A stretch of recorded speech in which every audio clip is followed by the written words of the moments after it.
समूहातील महिला मतदान करणार असं आपल्या कार्यक्रमाची मोहीम आहे. आणि आपण ज्या गटातील महिला आहे तर आपण असा निर्धार करायचा की आपण गटातील महिला 100% मतदान आपण करू. आणि मतदान जनजागृतीसाठी आपला हा कार्यक्रम ठेवलेला आहे. आणि मतदान आयोगानं असं निश्चित केलेलं आहे यावर्षी की आपलं जे महिलांचं मतदान हे 100% झालं पाहिजे. कारण की अगोदर काय झालं की आपलं मतदानाची जी टक्केवारी घसरत चाललेली आहे, 64%च आपलं मतदान झालं होतं. आणि त्यामध्ये जास्तीचं प्रमाण कमी म्हणजे कोणाचं आहे तर महिलांचं आहे. आपल्या महिला काय करतात की नाही बा माझं माग काम आहे, शेतातलं काम आहे, किंवा जाऊ द्या त्या मतदानानंतर आपल्याला काय लाभ भेटणार आहे आपण असं म्हणतो ना. म्हाताऱ्या बाया म्हणतात काय देतो कोण, तो काय देतो, ह्यो काय देतो.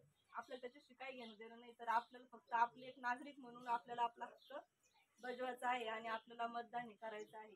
तर आयोगानं अशी यावर्षी सुविधा केलेली आहे की ज्या म्हाताऱ्या आहेत 60 वर्ष पुढील जे वयोवृद्ध म्हातारे माणसं आहेत तर त्यांच्यासाठी अशी सोय केलेली आहे की त्यांना घरपोच सुविधा, की त्यांना घरपोच गाडी मतदान केंद्रातून घ्यायला येणार, त्यांची एवढी व्यवस्था केलेली आहे. आणि ज्या आपल्या लहान बालकांच्या ज्या लहान महिला आहेत तर त्यांना त्यांच्या बाळांचं असुविधा होऊ नये किंवा त्यांच्या बाळाला काही त्रास होऊ नये यासाठी आपल्या अंगणवाडी सेविका किंवा त्यांना सुद्धा आयोगानं काम दिलेलं आहे की त्यांनी त्यांची बाळं सांभाळायची आहे.